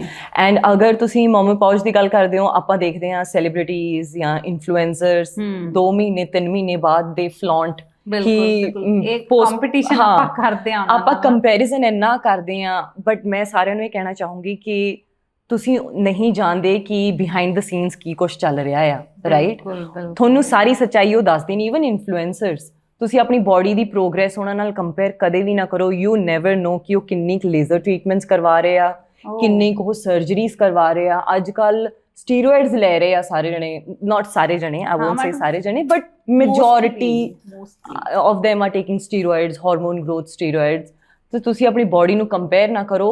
ਕਿਸੇ ਦੀ ਸਕਿਨ ਤੇ ਵੀ ਡਿਪੈਂਡ ਕਰਦਾ ਹੈ। ਤੁਹਾਡੀ ਮਮੀ ਪਾਊਚ ਸ਼ਾਇਦ ਤੁਹਾਡੇ ਮਸਲਸ ਵਾਪਸ ਚਲੇ ਜਾਣ, ਤੁਹਾਡੀ ਲੂਜ਼ ਸਕਿਨ ਰਹਿ ਜਾਂਦੀ ਆ, ਉਹ weight ਟ੍ਰੇਨਿੰਗ ਦੇ ਨਾਲ ਕੁਝ ਹੱਦ ਤੱਕ ਵਾਪਸ ਜਾਂਦੀ ਹੈ। ਬਟ ਸਕਿਨ ਨੇ ਇੱਕ ਵਾਰ ਲੂਜ਼ ਹੋ ਗਈ, ਡੈਡ ਹੋ ਗਈ, ਉਹਨੇ 100% ਵਾਪਸ ਨਹੀਂ ਜਾਣਾ।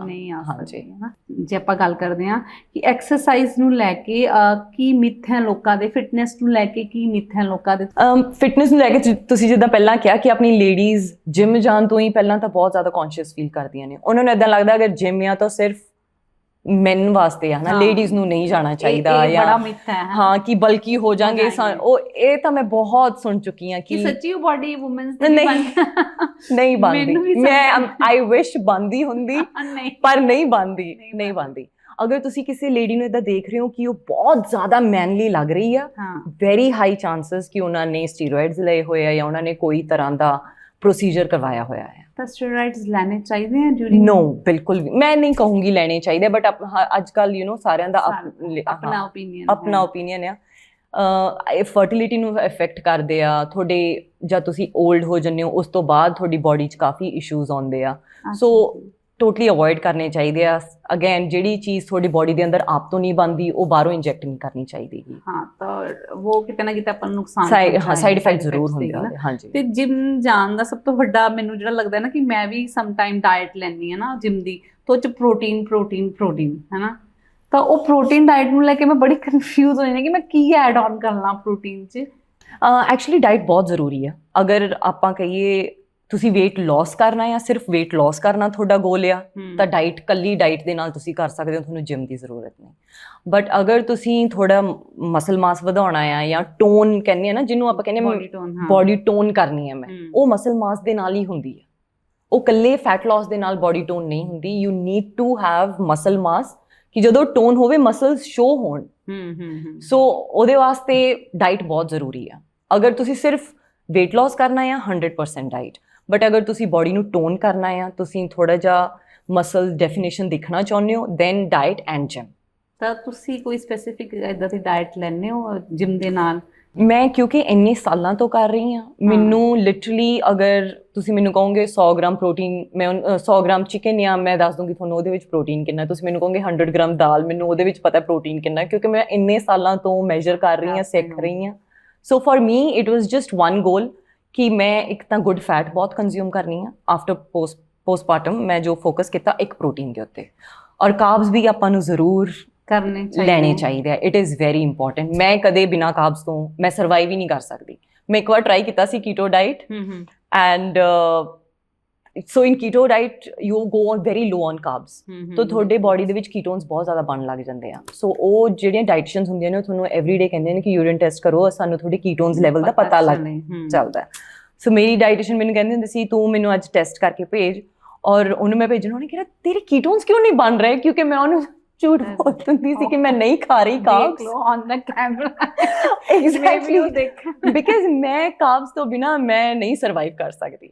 ਮਤਲਬ ਮੇਰਾ ਬ੍ਰੇਨ ਡੈਡ ਹੋ ਜਾਂਦਾ ਬਿਨਾ ਕਾਰਬਸ ਤੋਂ। ਕੀ ਰੇਸ਼ੋ ਹੋਣੀ ਚਾਹੀਦੀ ਕਿ ਪ੍ਰੋਟੀਨ ਵੀ ਹੋ, ਫੈਟ ਵੀ ਹੋ, ਕਾਰਬ ਵੀ ਹੋ, ਐਦਾਂ ਦਾ ਕੁਝ? I think a very healthy ratio 40 to 50% carbs, 30% protein, and again 30% fat. ਤੇ ਤੁਸੀਂ ਆਪਣੀ ਡਾਈਟ 'ਚ ਪ੍ਰੋਟੀਨ 'ਚ ਕੀ ਐਡ ਆਨ? ਮੇਰੇ ਪ੍ਰੋਟੀਨ ਥੋੜਾ ਜ਼ਿਆਦਾ ਮੈਂ ਹੁਣ ਲੈਣਾ ਸ਼ੁਰੂ ਕਰਤਾ ਹੈ, ਮੈਂ ਹੁਣ ਜ਼ਿਆਦਾ ਕਰ ਰਹੀ ਹਾਂ। ਮੇਰਾ ਫੋਕਸ ਹੁੰਦਾ ਹੈ ਕਿ every day minimum 100 to 120 grams of ਮੇਰੀ ਡਾਈਟ 'ਚ ਪ੍ਰੋਟੀਨ ਹੋਵੇ, ਔਰ around 100-120 carbs and 40 grams of good fat. ਤਾਂ ਪੂਰਾ ਮੈਨੇਜ ਹੋ ਜਾਂਦਾ? ਹਰ ਰੋਜ਼ ਨਹੀਂ ਹੁੰਦਾ, ਹਰ ਰੋਜ਼ ਨਹੀਂ ਹੁੰਦਾ। That's part of the game.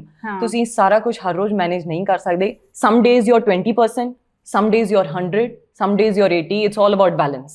ਇਹਦੇ ਦਾ ਕੋਈ ਸਾਈਡ ਇਫੈਕਟ ਨਹੀਂ ਹੈ ਕਿ ਸਮ ਟਾਈਮ ਆਪਣੇ ਡਾਈਟ ਨੂੰ ਪੂਰਾ ਲੈ ਰਿਹਾ, ਸਮ ਟਾਈਮ ਲੈ ਹੀ ਨਹੀਂ ਪਾ ਰਿਹਾ, ਤਾਂ ਇਹ ਡਿਸਬੈਲੈਂਸ ਨਹੀਂ ਹੋਏਗਾ?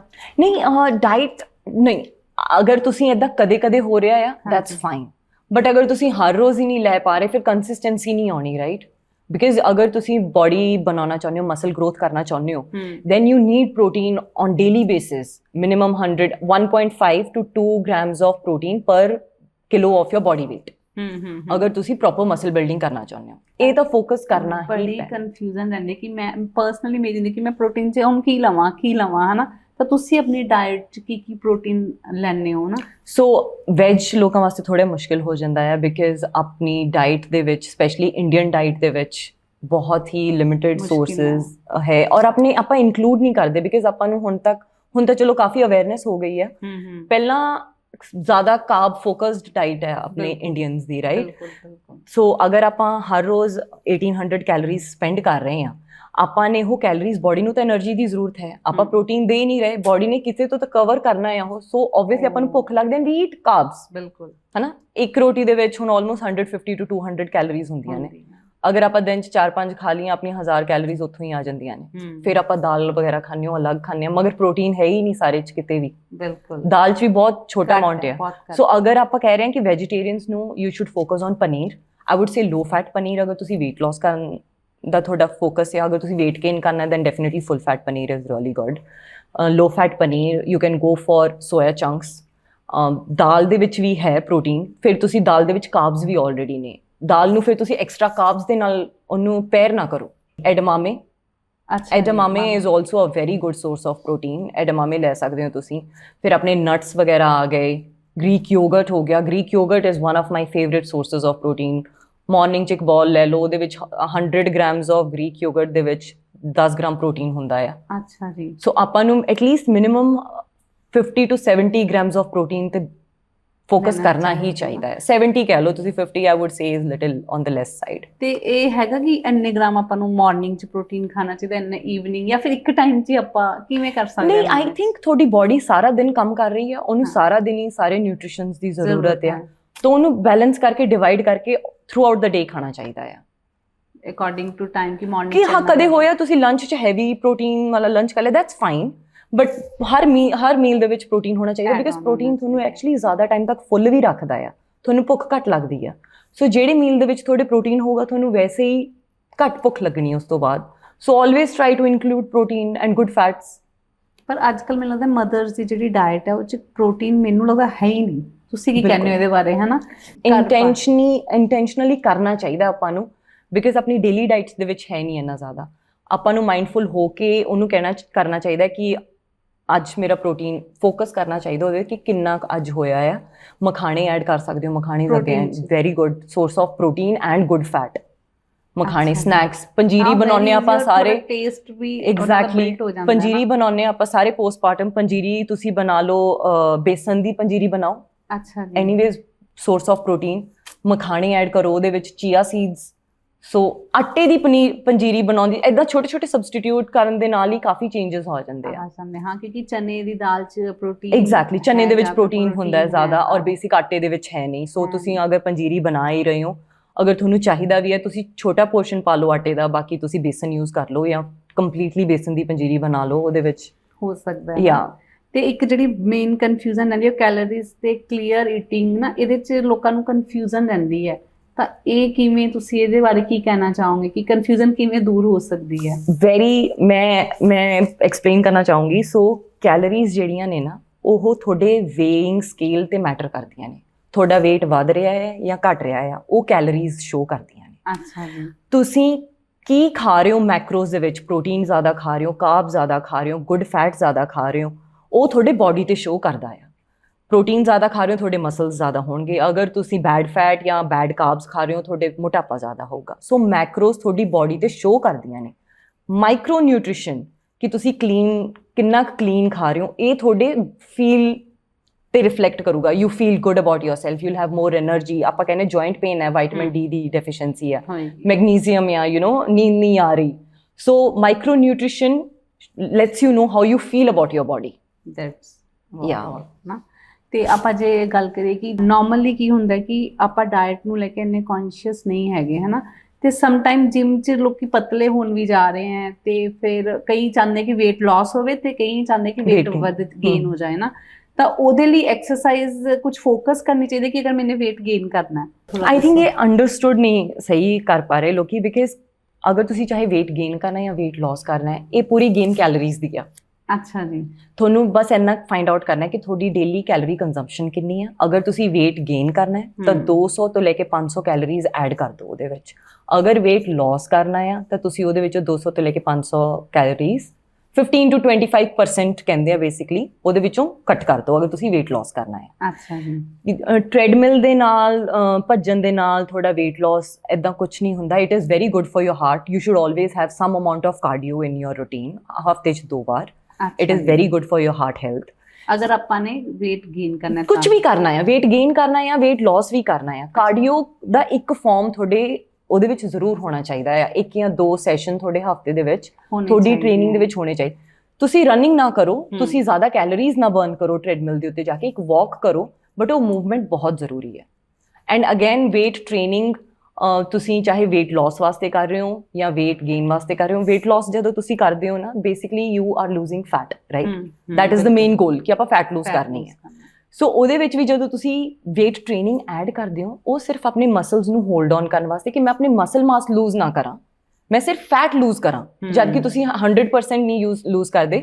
It is always a ratio ਕਿ ਤੁਸੀਂ ਅਗਰ 1 ਕਿਲੋ weight loss ਕੀਤਾ ਆ, ਉਹਦੇ ਵਿੱਚ ਆਲਮੋਸਟ 60 to 70% ਫੈਟ ਲਾਸ ਹੁੰਦਾ ਆ ਤੇ 30% ਤੁਹਾਡਾ ਮਸਲ ਲਾਸ ਵੀ ਹੁੰਦਾ ਆ।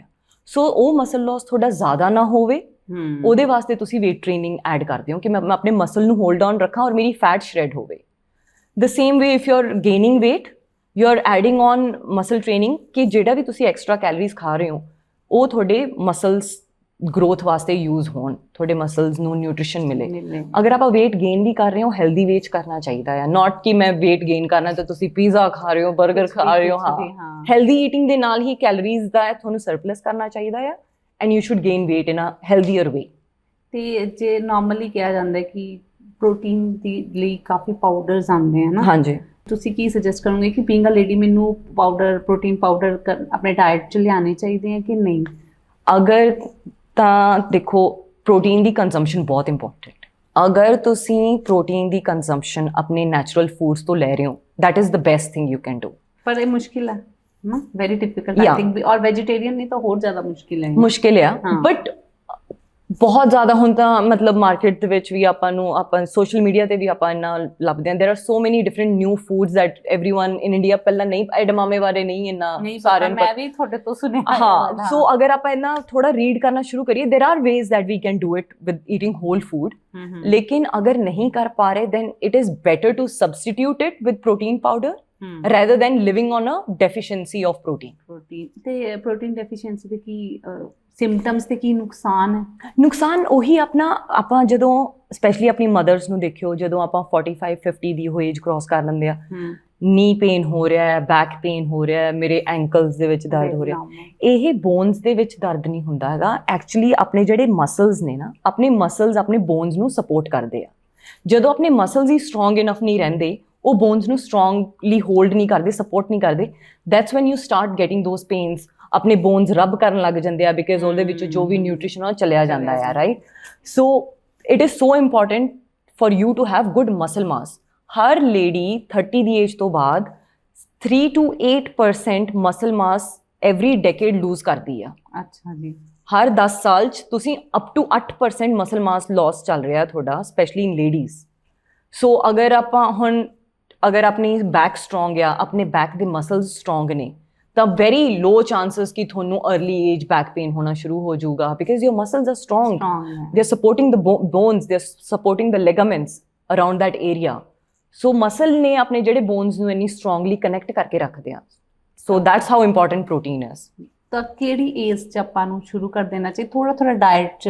ਬਲਕਿ ਨਾਰਮਲੀ ਕੀ ਆਪਾਂ ਨਹੀਂ ਐਡ ਆਨ ਕਰਦੇ, ਮੈਂ ਆਪਣੀ ਗੱਲ ਕਰਾਂ ਕਿ ਮੈਨੂੰ ਤਾਂ ਪਤਾ ਹੀ ਨਹੀਂ ਸੀ, after 40 I came to know ਕਿ ਪ੍ਰੋਟੀਨ ਦੀ ਇੰਪੋਰਟੈਂਸ ਕੀ ਹੈ ਨਾ, ਕਿਉਂਕਿ ਹੁਣ ਸਾਰੇ ਨੇ ਅਵੇਅਰ ਹੋਣ ਲੱਗ ਗਏ ਆ। ਬਿਲਕੁਲ। ਤਾਂ ਫਿਰ ਕਿਹੜੀ ਏਜ 'ਚ ਆਪਾਂ ਨੂੰ ਇਹ ਕਿ ਪ੍ਰੋਟੀਨ ਡਾਈਟ ਨੂੰ ਹੋਰ ਵਧਾਉਂਦੇ ਰਹਿਣੀ ਚਾਹੀਦੀ ਹੈ? ਇਹ ਐਕਚੁਅਲੀ ਹੁਣ ਮੇਰਾ ਬੇਟਾ 3 ਸਾਲ ਦਾ ਆ। ਹਾਂ, ਮੈਂ ਉਹਦੇ ਬਾਰੇ ਰੀਡ ਕੀਤਾ ਕਿ ਉਹਨੂੰ ਪ੍ਰੋਟੀਨ ਦੀ, ਉਹਨੂੰ ਕਾਰਬਸ ਦੀ ਜਾਂ ਗੁੱਡ ਫੈਟਸ ਦੀ ਉਹਨੂੰ ਕਿੰਨੀ ਰੇਸ਼ੀਓ ਜ਼ਰੂਰੀ ਹੈ। ਮੈਂ ਉਨੀ ਮੇਕ ਸ਼ੋਰ ਕਰਦੀ ਹਾਂ ਕਿ ਮੈਂ ਉਹਨੂੰ ਉਨੀ ਹਰ ਰੋਜ਼ ਪ੍ਰੋਟੀਨ ਜ਼ਰੂਰ ਦੇਵਾਂ, ਚਾਹੇ ਉਹ ਆਈ ਥਿੰਕ 2 ਅੰਡੇ। ਅੱਛਾ ਜੀ। 3 ਸਾਲ ਦੇ ਬੱਚੇ ਨੂੰ ਹਰ ਰੋਜ਼ ਉਹਨਾਂ 14 ਗ੍ਰਾਮ ਪ੍ਰੋਟੀਨ 2 ਅੰਡਿਆਂ ਦੇ ਵਿੱਚ ਹੁੰਦਾ ਹੈ, ਹੋਲ ਐਗ, ਹਨਾ, ਜਾਂ ਯੈਲੋ ਪਾਰਟ ਦਾ ਇਨਕਲੂਡਡ। ਅਗਰ ਤੁਸੀਂ ਯੈਲੋ ਪਾਰਟ ਨੂੰ ਐਕਸਕਲੂਡ ਕਰ ਦਿੰਦੇ ਹੋ ਤਾਂ 3.5 ਗ੍ਰਾਮ ਪ੍ਰੋਟੀਨ ਰਹਿੰਦਾ ਐਗ ਵਾਈਟ ਦੇ ਵਿੱਚ। ਅੱਛਾ ਜੀ। ਅਗਰ ਹੋਲ ਐਗ ਹੁੰਦਾ ਆ ਉਹਦੇ 50% ਪ੍ਰੋਟੀਨ ਯੋਕ 'ਚ ਹੁੰਦਾ ਆ and it is very good actually. Yolk is really good for kids. ਉਹਦੇ ਵਿੱਚ ਬਹੁਤ ਗੁੱਡ ਫੈਟ ਓਮੇਗਾਸ ਹੁੰਦੇ ਆ which is very good for the development of the brain of the child. So ਤੁਸੀਂ ਉਹ ਕਰ ਲਓ, ਜਾਂ ਸ਼ਾਮ ਨੂੰ 50 ਗ੍ਰਾਮਸ ਆਫ ਪ੍ਰੋਟੀਨ ਚਿਕਨ ਦੇ ਦਿਓ ਉਹਦੇ ਵਿੱਚ। ਸੋ ਆਈ ਮੇਕ ਸ਼ੋਰ ਕਿ ਮੈਂ ਹੁਣ ਤੋਂ ਹੀ ਉਹਦੀ ਪ੍ਰੋਟੀਨ ਦੀ ਇਨਟੇਕ ਹਾਈ ਰੱਖਾਂ ਬਿਕਾਜ਼ ਹੁਣ ਗਰੋਥ ਹੋ ਰਹੀ ਹੈ, ਪ੍ਰੋਪਰ ਡਿਵੈਲਪਮੈਂਟ ਹੋ ਰਹੀ ਹੈ bonus the, muscles the. It is so important. I think ਆਪਣੇ ਟਾਈਮ 'ਚ ਆਪਣੇ ਮਦਰ ਇੰਨੇ ਅਵੇਅਰ ਨਹੀਂ ਸੀਗੇ ਨਾ, ਹਾਂਜੀ, ਤਾਂ ਜਿਹਦੇ ਕਾਰਨ ਆਪਾਂ ਨੂੰ ਕੋਈ ਨਾ ਕੋਈ ਪ੍ਰੋਬਲਮ ਦਾ ਸਾਹਮਣਾ ਕਰਨਾ ਪਏਗਾ। ਜੇ ਮਦਰ ਇੰਨੇ ਅਵੇਅਰ ਹੋਣ ਜਿਵੇਂ ਤੁਸੀਂ ਦੱਸ ਰਹੇ ਹੋ, ਤਾਂ ਕਿਤੇ ਨਾ ਕਿਤੇ ਬੱਚੇ ਦੀ ਗਰੋਥ 'ਚ ਹਰ ਚੀਜ਼ 'ਚ ਬਹੁਤ ਫਰਕ ਪੈਂਦਾ। ਹਾਂਜੀ। ਤੇ ਜੇ ਆਪਾਂ ਗੱਲ ਕਰੀਏ ਕਿ ਕੰਟੈਂਟ ਫਿਟਨੈਸ ਜਿਹੜਾ ਤੁਹਾਡਾ ਐਕਸਪੀਰੀਅੰਸ ਰਿਹਾ ਨਾ, ਤਾਂ ਉਹਦੇ ਲਈ ਮਾਈਂਡ ਸੈਟ ਕਿੰਨਾ ਕੁ ਜ਼ਰੂਰੀ ਰਹੇਗਾ, ਕਿ ਕੰਸਿਸਟੈਂਸੀ ਕਿੰਨੀ ਜ਼ਰੂਰੀ ਹੈ? I think mindset is a game changer. ਅਗਰ ਤੁਸੀਂ ਇੱਕ ਚੀਜ਼ ਨੂੰ, ਹੁਣ ਮੇਰੇ ਵਾਸਤੇ ਫਿਟਨੈਸ ਇੱਕ ਐਕਸਟਰਾ ਐਕਟੀਵਿਟੀ ਨਹੀਂ ਹੈ। ਮੇਰੇ ਵਾਸਤੇ ਜਿੱਦਾਂ ਆਪਾਂ ਸਵੇਰ ਉੱਠ ਕੇ ਬਰਸ਼ ਕਰਦੇ ਹਾਂ, ਆਪਾਂ ਨਹਾਉਂਦੇ ਹਾਂ, ਇੱਦਾਂ ਹੀ ਜਿਮ ਜਾਂਦੇ ਹਾਂ। It's not a optional activity for me. ਮੈਂ ਜਾਣਾ ਹੀ ਜਾਣਾ ਹੈ ਉਹਦੇ ਵਿੱਚ। ਹਾਂ, ਹੋਇਆ ਕਦੇ ਨਹੀਂ ਗਏ, ਦੈਟਸ ਫਾਈਨ। ਜ਼ਰੂਰੀ ਨਹੀਂ ਹੈ ਕਿ ਆਪਾਂ ਨੂੰ ਹਰ ਰੋਜ਼ ਟਾਈਮ ਮਿਲਦਾ ਹੀ ਮਿਲਦਾ ਆ। 1 ਦਿਨ ਮਿਸ ਹੋ ਗਿਆ, 2 ਦਿਨ ਮਿਸ ਹੋ ਗਿਆ, ਬਟ ਇੱਦਾਂ ਨਹੀਂ ਕਿ ਆਪਾਂ ਕਹੀਏ ਹਫ਼ਤੇ 'ਚ 2 ਦਿਨ ਮਿਸ ਹੋ ਗਿਆ, ਹੁਣ ਨਾ ਮੈਂ ਅਗਲੇ ਮਹੀਨੇ ਦੀ 1 ਤਰੀਕ ਨੂੰ ਸ਼ੁਰੂ ਕਰੂੰਗਾ। ਨਹੀਂ, 2 ਦਿਨ ਮਿਸ ਹੋ ਗਿਆ, ਇਟਸ ਫਾਈਨ। ਤੁਸੀਂ 3rd ਡੇ ਤੋਂ ਫਿਰ ਤੋਂ ਕੰਟੀਨਿਊ ਕਰੋ ਉਸ ਚੀਜ਼ ਨੂੰ। ਪ੍ਰੋਕ੍ਰਾਸਟੀਨੇਟ ਨਾ ਕਰੋ। ਅੱਗੇ ਤੁਸੀਂ ਬਹਾਨੇ ਲੱਭ ਰਹੇ ਹੋ ਕਿ ਹਾਂ ਨਹੀਂ ਮੰਡੇ ਤੋਂ ਸ਼ੁਰੂ ਕਰਾਂਗੇ। ਮੰਡੇ ਨੇ ਤੁਹਾਨੂੰ ਅਲੱਗ ਤੋਂ ਕੋਈ ਪ੍ਰੋਗਰੈਸ ਨਹੀਂ ਦੇਣੀਗੀ ਕਿ ਮੰਡੇ ਨਾਲ ਤੁਹਾਡੀ ਕੋਈ ਗੱਲਬਾਤ ਹੋਈ ਹੈ ਕਿ ਤੂੰ ਜਿਮ ਮੰਡੇ ਨੂੰ ਹੀ ਜਾਣਾ ਹੈ। ਹਾਂ, ਮੈਂ 1st ਨੂੰ ਸ਼ੁਰੂ ਕਰੂੰ। ਮੈਂ 1st ਆਫ ਜਨਵਰੀ, ਹੁਣ ਤੁਸੀਂ ਦੇਖੋਗੇ ਨਾ 2026 ਸ਼ੁਰੂ ਹੋਣਾ ਐਨੀ ਮੈਂਬਰਸ਼ਿਪ ਵੱਧ ਜਾਂਦੀ ਹੈ ਜਿਮ ਦੇ ਵਿੱਚ, ਕਿਉਂਕਿ ਮੈਂ ਜ਼ਿਆਦਾ ਚੇਂਜ ਨਹੀਂ ਪਸੰਦ ਕਰਦੀ। ਅਗਰ ਮੈਂ ਇੱਕ ਜਿਮ 'ਚ ਜਾਂਦੀ ਹਾਂ, ਮੈਂ 3-4 ਸਾਲ 5 ਸਾਲ ਉਹੀ ਸੇਮ ਜਿਮ 'ਚ। ਸੋ ਜਨਵਰੀ ਦੇ ਵਿੱਚ ਇੰਨੇ ਜ਼ਿਆਦਾ ਨਿਊ ਫੇਸਿਸ ਦੇਖਣ ਨੂੰ ਮਿਲਦੇ ਆ ਨਾ। ਕਿੰਨਾ ਟਾਈਮ ਤੱਕ ਰਹਿੰਦੇ? ਉਹ ਮਹੀਨਾ 1.5 ਮਹੀਨਾ ਰਹਿੰਦੇ ਆ, ਉਸ ਤੋਂ ਬਾਅਦ ਘਟਣੇ ਸ਼ੁਰੂ ਹੋ ਜਾਂਦੇ ਆ। ਸੋ ਕੋਈ ਡੇਟ ਨਹੀਂ। ਮੈਨੂੰ ਏਦਾਂ ਹੁੰਦਾ ਕਿ ਅਗਰ ਸਪੋਜ਼ ਮੈਂ ਬ੍ਰੇਕ ਲੈ ਵੀ ਲਿਆ, ਮੈਂ ਟਰੈਵਲ ਕਰ ਰਹੀ ਸੀ 10 ਦਿਨ, ਮੈਂ ਮੰਡੇ ਨੂੰ ਵਾਪਸ ਆਈ ਹਾਂ, ਮੈਨੂੰ ਏਦਾਂ ਹੁੰਦਾ 1 ਦਿਨ ਮੈਂ ਹੋਰ ਰੈਸਟ ਕਰ ਲਵਾਂ, ਮੈਂ ਵੈਨਸਡੇ ਤੋਂ ਸ਼ੁਰੂ ਕਰ ਦੇਣਾ। ਮੰਡੇ ਦੇ ਨਾਲ ਤਾਂ ਆਪਣਾ ਕੋਈ ਅਲੱਗ ਤੋਂ ਕੰਟਰੈਕਟ ਨਹੀਂ ਹੋਇਆ ਹੋਇਆ ਕਿ ਮੰਡੇ ਨੂੰ ਹੀ ਜਾਣਾ ਆਪਾਂ ਨੇ। It's we can say lame excuses, yeah, but ਇਹ ਪਤਾ ਨਹੀਂ ਸ਼ਾਇਦ ਇੱਕ ਮਾਈਂਡਸੈਟ ਹੈ ਕਿ ਮੈਂ ਵੀਕਐਂਡ ਤੋਂ ਬਾਅਦ ਮੈਂ ਨਾ ਵੀਕਐਂਡ ਤੇ ਖਾ ਲਵਾਂ, ਮੈਂ ਮੰਡੇ ਨੂੰ ਫੇਰ ਸ਼ੁਰੂ ਕਰੂੰਗਾ। ਉਹ ਵੀਕਐਂਡ ਆਈ ਜਾਂਦੇ, ਤੁਸੀਂ ਖਾਈ ਜਾਂਦੇ ਹੋ, ਬਟ ਤੁਸੀਂ ਕਦੇ ਜਿਮ ਨਹੀਂ ਜਾਂਦੇ। ਯਾ, ਸੋ ਮਾਈਂਡਸੈਟ ਏਦਾਂ ਹੋਣਾ ਚਾਹੀਦਾ ਕਿ it is not optional. Fitness ਨੂੰ ਤੁਸੀਂ ਆਪਣੀ ਜ਼ਿੰਦਗੀ ਦੀ ਰੂਟੀਨ ਬਣਾਓ, ਉਹਨੂੰ ਇੱਕ ਐਕਸਟਰਾ ਬੋਝ ਨਾ ਸਮਝੋ ਕਿ ਮੈਂ ਮੁਸੀਬਤ ਦੀ ਤਰ੍ਹਾਂ ਕੀ ਜਾਣਾ ਪੈਣਾ ਹੈ। ਮੈਂ ਉਹ ਰਿਜ਼ਲਟ ਵੀ ਨਹੀਂ ਆਉਂਦੇ, accept it as a part of your routine ਕਿ ਜਿੱਦਾਂ ਆਪਾਂ ਰੋਜ਼ ਹਰ ਡੇਲੀ ਐਕਟਿਵ ਆਪਾਂ ਸੌਂਦੇ ਹਾਂ, ਉੱਠਦੇ ਹਾਂ, ਬ੍ਰਸ਼ ਕਰਦੇ ਹਾਂ, ਆਪਾਂ ਨਹਾਉਂਦੇ ਹਾਂ, ਜਿਮ ਜਾਂਦੇ ਹਾਂ, it is a part of your life. ਜਿਵੇਂ ਤੁਸੀਂ ਕਿਹਾ ਕਿ ਮੈਂ ਨਹੀਂ ਜਾਂਦੀ ਤਾਂ ਮੈਨੂੰ ਬਹੁਤ ਬੁਰਾ ਲੱਗਦਾ, ਮੈਨੂੰ ਬਹੁਤ ਬੁਰਾ ਲੱਗਦਾ। ਮੈਨੂੰ ਏਦਾਂ ਲੱਗਦਾ ਕਿ something so important is missing, ਕਿਉਂਕਿ ਉੱਥੇ ਜਿਮ 'ਚ ਜਾ ਕੇ ਫਰਸਟ੍ਰੇਸ਼ਨ ਵੀ ਨਿਕਲ ਜਾਂਦਾ ਸਾਰਾ, ਕਿਸੇ ਗੁੱਸਾ ਆਉਂਦਾ 2-4 ਹੋਰ ਐਕਸਟਰਾ weight lift ਕਰ ਲਓ। So it really helps। ਤਾਂ ਇਹ ਹੁੰਦਾ ਕਿ ਐਕਸਰਸਾਈਜ਼ ਕਰਨਾ ਥੋੜਾ ਤੁਸੀਂ ਜੋਸ਼ 'ਚ ਆ ਜਾਂਦੇ ਹੋ। ਹਾਂ, ਬਿਲਕੁਲ। ਤੇ ਰੂਟੀਨ ਜਦ ਤੁਸੀਂ ਜਿਮ ਜਾਂਦੇ ਹੋ, ਇੱਕ ਮੈਂ ਪਰਸਨਲ ਕੁਐਸਚਨ ਪੁੱਛ ਰਹੀ ਹਾਂ, ਤਾਂ ਉਹ ਮੂਡ ਤੁਹਾਡਾ ਬਹੁਤ ਵਧੀਆ ਹੈ ਤਾਂ ਤੁਸੀਂ ਬੜੇ ਇੰਜੋਇਮੈਂਟ ਬਿਲਕੁਲ। ਜੇ ਮੰਨ ਲਓ ਐਗਰੈਸ਼ਨ 'ਚ ਗਏ ਫਿਰ ਕੀ ਫਰਕ ਆ ਜਾਂਦਾ? ਫਿਰ ਥੋੜਾ ਹੋਰ ਜ਼ਿਆਦਾ weight lift ਹੋ ਜਾਂਦਾ, weight ਜ਼ਿਆਦਾ ਚੁੱਕਿਆ ਜਾਂਦਾ ਨਾ। ਗੁੱਸੇ ਦੇ ਵਿੱਚ weight ਨਹੀਂ। ਅਗਰ ਕਦੇ ਨਾ, ਮੈਂ ਨਹੀਂ ਕਹੂੰਗੀ ਕਿ ਮੈਂ ਹਰ ਰੋਜ਼ ਬਹੁਤ ਖੁਸ਼ੀ ਜਿਮ ਜਾਂਦੀ ਹਾਂ। ਜਿਹੜੇ ਮੇਰੇ ਫੋਲੋਅਰਸ ਨੇ ਉਹਨਾਂ ਨੂੰ ਪਤਾ ਹੈ ਕਿ ਮੈਂ ਬਹੁਤ ਵਾਰ ਸਟੋਰੀਜ਼ ਪਾਉਂਦੀ ਹਾਂ ਕਿ ਮੈਨੂੰ ਅੱਧਾ ਘੰਟਾ ਹੋ ਗਿਆ ਕਾਰ 'ਚ ਬੈਠ ਕੇ ਔਰ ਸਾਹਮਣੇ ਜਿਮ ਦੇ ਪਾਰਕਿੰਗ 'ਚ ਬੈਠੀ ਹਾਂ ਔਰ ਮੇਰਾ ਅੰਦਰ ਜਾਣ ਨੂੰ ਜੀ ਨਹੀਂ ਕਰ ਰਿਹਾ। ਓਕੇ, ਬਹੁਤ ਵਾਰ ਨਹੀਂ ਮਨ ਕਰ ਰਿਹਾ, ਕਿਉਂਕਿ see end of the day when you are lifting weights ਨਾ, ਤੁਹਾਡੀ ਬੋਡੀ ਸੋਰ ਹੁੰਦੀ ਹੈ, ਫਿਰ ਤੁਹਾਡੇ ਬੋਡੀ 'ਚ ਹਮੇਸ਼ਾ ਦਰਦ ਰਹਿੰਦਾ। ਸੁਬਾਹ ਉੱਠੋ, your body sore because your muscles are working, your muscles are getting developed, right? So ਨਹੀਂ ਜੀ ਕਰਦਾ ਕਿ ਆਪਾਂ ਇੰਨਾ ਜਾ ਕੇ ਟੌਰਚਰ ਕਰੀਏ ਆਪਣੀ ਬੋਡੀ ਤੇ।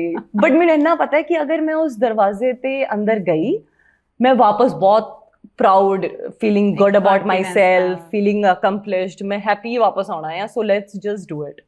ਤੇ ਜੇ ਮੈਂ ਗੱਲ ਕਰਾਂ ਕਿ ਆਪਾਂ ਨੂੰ ਵੀਕ 'ਚ ਕੋਈ ਬ੍ਰੇਕ ਲੈਣਾ ਚਾਹੀਦਾ ਹੈ ਕਿ ਡੇਲੀ ਆਪਾਂ ਨੂੰ ਵੀਕਲੀ ਜਿਮ ਕਰਨਾ ਚਾਹੀਦਾ ਹੈ? ਕਹਿੰਦੇ ਨੇ ਕਿ ਇੱਕ ਦਿਨ ਤੁਸੀਂ ਰੈਸਟ ਡੇ ਹੋਣਾ ਚਾਹੀਦਾ ਆ। ਇਨਫੈਕਟ ਐਕਟਿਵ ਰੈਸਟ ਡੇ ਹੋਣਾ ਚਾਹੀਦਾ ਆ। ਪਹਿਲਾਂ ਮੈਂ ਅੱਜ ਤੋਂ I would say 5 years ago rest day ਹੁੰਦਾ ਸੀ ਤਾਂ ਕੁਛ ਵੀ ਨਹੀਂ ਕਰਨਾ, ਬੈਠੇ ਨੂੰ ਕੰਮ ਕਰੋ, ਤਾਂ ਡੈਸਕ ਜੌਬ ਹੁੰਦੀ ਆ ਸਾਰਿਆਂ ਦੀ, ਬੈਠ ਕੇ ਫਿਰ ਘਰੇ ਆ ਕੇ ਲੇਟੇ ਰਹੋ। ਤੁਸੀਂ ਐਕਟਿਵ ਰੈਸਟ ਹੁੰਦੀ ਹੈ ਜਿੱਦਾਂ ਤੁਸੀਂ ਐਟਲੀਸਟ ਵਾਕ ਤੇ ਚਲੇ ਜਾਓ। ਜ਼ਿਆਦਾ ਰੈਸਟ ਡੇ ਵਾਲੇ ਦਿਨ ਵੀ it should be an active rest ਡੇ।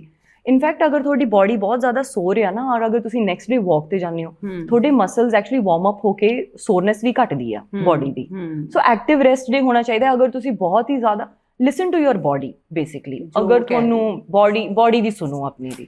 ਔਰ ਇਨਫੈਕਟ ਅਗਰ ਤੁਸੀਂ ਜਿਮ ਜਾਂ ਫਿਟਨੈਸ, ਕੋਈ ਵੀ ਤਰ੍ਹਾਂ ਦਾ ਫਿਟਨੈਸ ਰੂਟੀਨ ਆਪਣੀ ਜ਼ਿੰਦਗੀ 'ਚ ਲੈ ਕੇ ਆਉਂਗੇ ਨਾ, ਤੁਹਾਡੀ ਬੋਡੀ ਨੇ ਤੁਹਾਨੂੰ ਆਪ ਦੱਸਣਾ ਆ ਕਿ how happy your body is getting about it. ਯਾ, ਤੇ ਜੇ ਗੱਲ ਕਰੀ ਤੁਸੀਂ ਨੇ ਕਿਹਾ ਕਿ ਪੇਨ ਹੈ ਨਾ, ਤੁਸੀਂ ਕਈ ਵਾਰ ਨਹੀਂ ਜਾਂਦੇ, ਕਾਰ 'ਚ ਹੀ ਬੈਠੇ ਰਹਿੰਦੇ। ਬਿਲਕੁਲ। ਤੇ ਕੀ ਪੇਨ ਕਿਲਰ ਲੈ ਲੈਣੀ ਚਾਹੀਦੀ ਆਪਾਂ ਨੂੰ? ਮੈਂ ਪਹਿਲਾਂ ਤਾਂ ਅਗਰ ਤੁਹਾਨੂੰ ਇੰਨਾ ਜ਼ਿਆਦਾ ਪੇਨ ਹੋ ਰਿਹਾ ਆ, maybe you are doing something wrong, because ਤੁਸੀਂ ਬਹੁਤ ਅਗਰ ਸਲੋ ਘੱਟ ਤੋਂ ਸ਼ੁਰੂ ਕਰੋਗੇ ਨਾ, ਹਲਕਾ ਬਿਲਡ ਕਰੋਗੇ, ਤਾਂ ਇੰਨਾ ਜ਼ਿਆਦਾ ਦਰਦ ਨਹੀਂ ਹੋਣਾ ਚਾਹੀਦਾ ਕਿ ਤੁਹਾਨੂੰ ਪੇਨ ਕਿਲਰ ਲੈਣ ਤੇ ਜ਼ਰੂਰਤ ਪੈ ਜਾਵੇ। ਅਗੇਨ ਅਗਰ ਤੁਹਾਨੂੰ ਲੱਗ ਰਿਹਾ ਕਿ ਤੁਸੀਂ ਬਹੁਤ ਜ਼ਿਆਦਾ ਟਫ ਵਰਕਆਊਟ ਕੀਤਾ ਹੈ, ਇੱਕ ਤਾਂ ਆਪਾਂ ਨੂੰ ਅਮੀਨੋ ਐਸਿਡ ਜ਼ਰੂਰ ਲੈਣੇ ਚਾਹੀਦੇ ਆ। ਅੱਛਾ, ਅਮੀਨੋ ਐਸਿਡ ਅਗੇਨ ਆਪਣੇ ਫੂਡ 'ਚ ਵੀ ਹੁੰਦੇ ਆ, ਬਟ ਮੈਂ ਹੁਣ ਸੈਪਰੇਟਲੀ ਜਿਮ ਤੋਂ ਬਾਅਦ ਪਾਊਡਰ ਅਮੀਨੋ ਐਸਿਡਸ ਦਾ ਲੈਂਦੀ ਹਾਂ। It really helps to replenish your body, ਔਰ ਉਹ ਤੋਂ ਬਾਅਦ ਤੁਹਾਨੂੰ ਪੋਸਟ ਵਰਕਆਊਟ ਸੋਰਨੈਸ ਹੁੰਦੀ ਆ, ਉਹ ਵੀ ਨਹੀਂ ਹੁੰਦਾ ਉਹਨਾਂ ਜ਼ਿਆਦਾ। ਔਰ ਰਾਤ ਨੂੰ ਮੈਗਨੀਜ਼ੀਅਮ ਲੈਣ ਨਾਲ ਵੀ ਕਾਫੀ ਫਰਕ ਆਉਂਦਾ ਆ, ਤੁਹਾਡੇ ਮਸਲਸ ਰਿਲੈਕਸ ਹੁੰਦੇ ਆ। ਸੌਣ ਤੋਂ ਪਹਿਲਾਂ ਮੈਗਨੀਜ਼ੀਅਮ ਲੈਣ, it's very good for your muscle relaxation. Magnesium tablet ਜਿਹੜੀ ਆਪਾਂ ਹਾਂਜੀ ਸਪਲੀਮੈਂਟ ਹੈ, ਬਿਲਕੁਲ ਸਕਦੇ ਆ ਨਾ।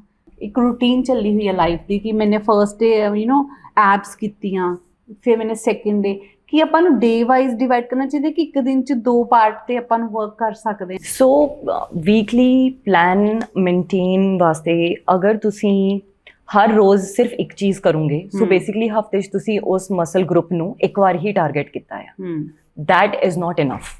ਤੁਹਾਨੂੰ ਇੱਕ ਮਸਲ ਗਰੁੱਪ ਨੂੰ ਹਫਤੇ ਦੇ ਵਿੱਚ ਐਟਲੀਸਟ 2 ਵਾਰ ਟਾਰਗੇਟ ਕਰਨਾ ਚਾਹੀਦਾ ਹੈ। ਅੱਛਾ ਜੀ। ਸੋ ਅਗਰ ਤੁਸੀਂ ਇੱਕ ਦਿਨ ਇੱਕ ਚੀਜ਼ ਕਰੋਗੇ, ਨਾਟ ਪੋਸੀਬਲ ਕਿ ਤੁਸੀਂ ਉਸ ਮਸਲ ਗਰੁੱਪ ਤੇ ਦੁਬਾਰਾ ਵਿਦਨ 5 ਡੇਜ਼ ਜਾਂ 6 ਡੇਜ਼ ਦੇ ਵਿੱਚ ਆਓਗੇ। ਸੋ ਆਲਵੇਜ਼ ਪੇਅਰ ਇਟ, ਗਰੁੱਪ 'ਚ ਕਰੋ। ਯੂ ਕੈਨ ਡੂ ਬਹੁਤ ਡਿਫਰੈਂਟ ਵੇਰੀਏਸ਼ਨਸ ਨੇ ਐਕਸਰਸਾਈਜ਼ ਕਰਨ ਦੇ। ਤੁਸੀਂ ਇੱਕ ਦਿਨ ਅਪਰ ਬਾਡੀ, ਇੱਕ ਦਿਨ ਲੋਅਰ ਬਾਡੀ, ਇੱਕ ਦਿਨ ਫੁੱਲ ਬਾਡੀ ਕਰ ਸਕਦੇ ਹੋ। ਇੱਕ ਦਿਨ ਤੁਸੀਂ ਪੁਸ਼ ਐਂਡ ਪੁੱਲ ਕਰ ਸਕਦੇ ਹੋ, ਇੱਕ ਦਿਨ ਪੁਸ਼, ਇੱਕ ਦਿਨ ਪੁੱਲ, ਇੱਕ ਦਿਨ lower body, you can use that.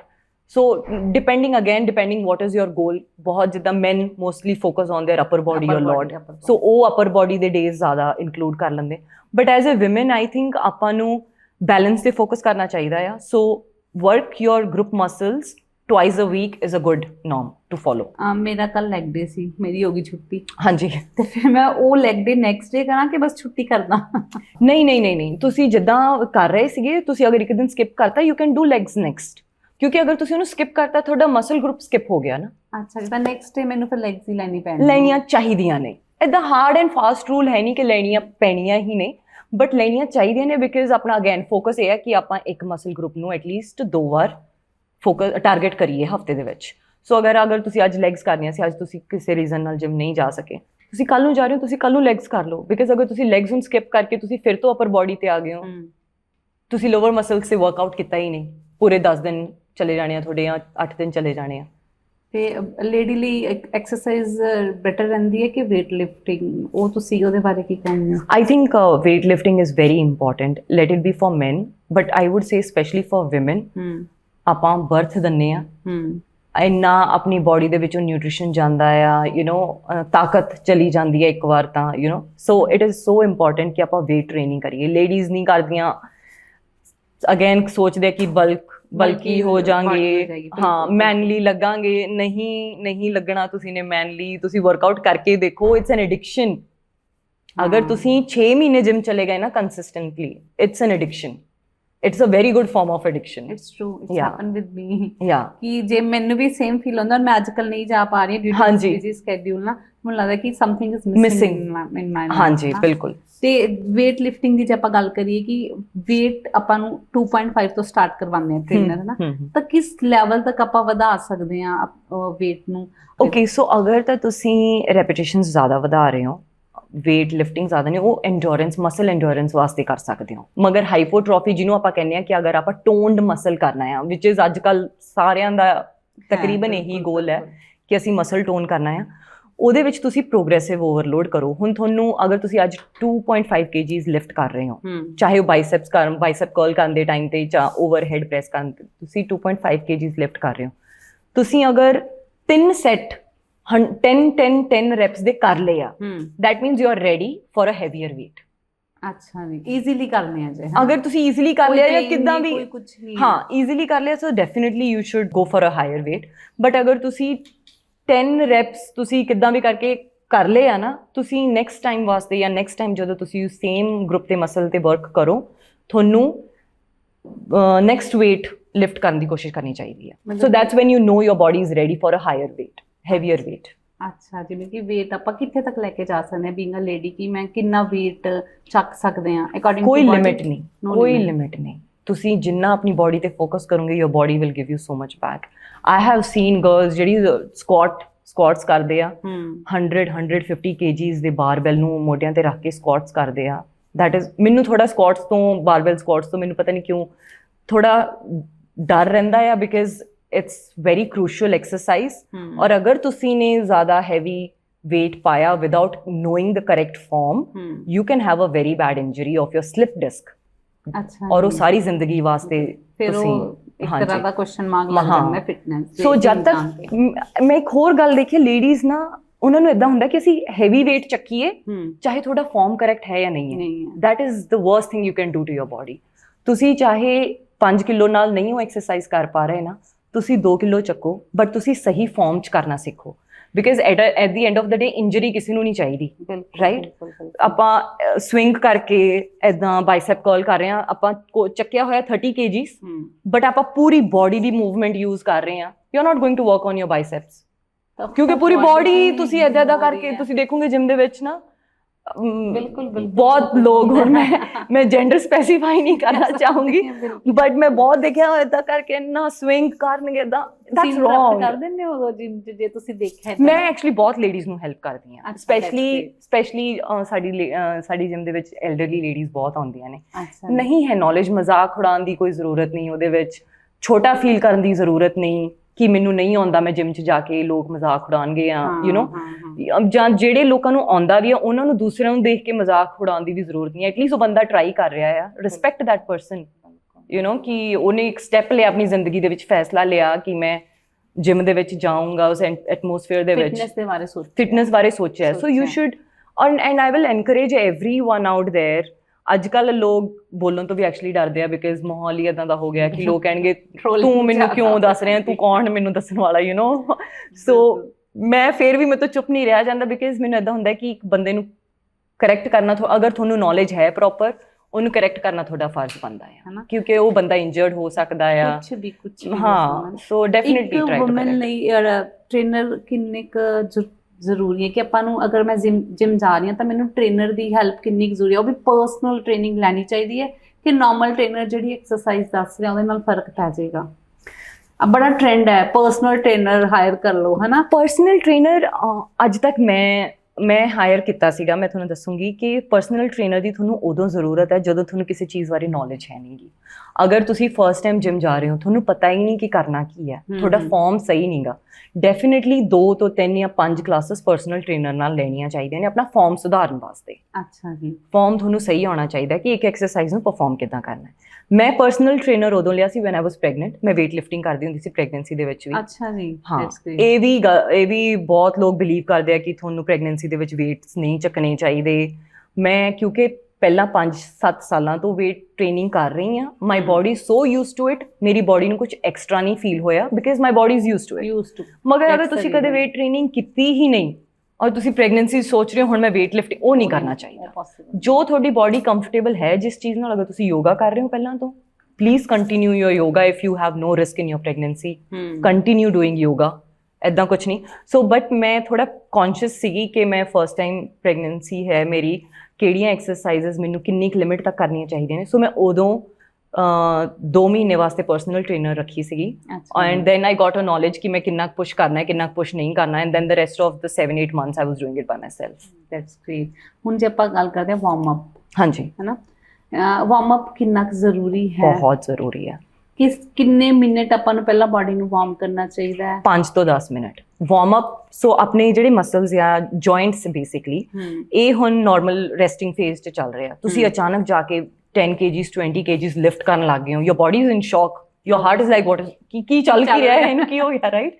So warm up at least 5 to 7 minutes ਤੁਹਾਨੂੰ ਟ੍ਰੈਡਮਿਲ ਤੇ ਜਾਂ ਸਾਈਕਲ ਤੇ ਕਰਨਾ ਚਾਹੀਦਾ। So your heart is warmed up, ਤੁਹਾਡੇ ਹਾਰਟ ਨੂੰ ਸਿਗਨਲ ਮਿਲ ਰਿਹਾ, ਬੋਡੀ ਨੂੰ ਸਿਗਨਲ ਮਿਲ ਰਿਹਾ ਕਿ okay, you know, there is some physical activity happening, and your ligaments release you can say your ligaments basically loosen up. ਉਹਨਾਂ ਨੂੰ ਇਹ ਹੁੰਦਾ ਕਿ ਉਹਨਾਂ ਨੂੰ ਸਿਗਨਲ ਮਿਲਦਾ ਕਿ ਹੁਣ ਅਸੀਂ ਨੇ weight lifting ਕਰਨੀ ਹੈ। it releases kind of a liquid ਜੋ ਤੁਹਾਡੇ joints ਨੂੰ ਹੋਰ ਜ਼ਿਆਦਾ smooth ਬਣਾਉਂਦਾ ਆ ਜਾਂ flexible ਬਣਾਉਣ ਦੇ ਵਾਸਤੇ ਹੈਲਪ ਕਰਦਾ ਆ। so it's very important for you to warm up.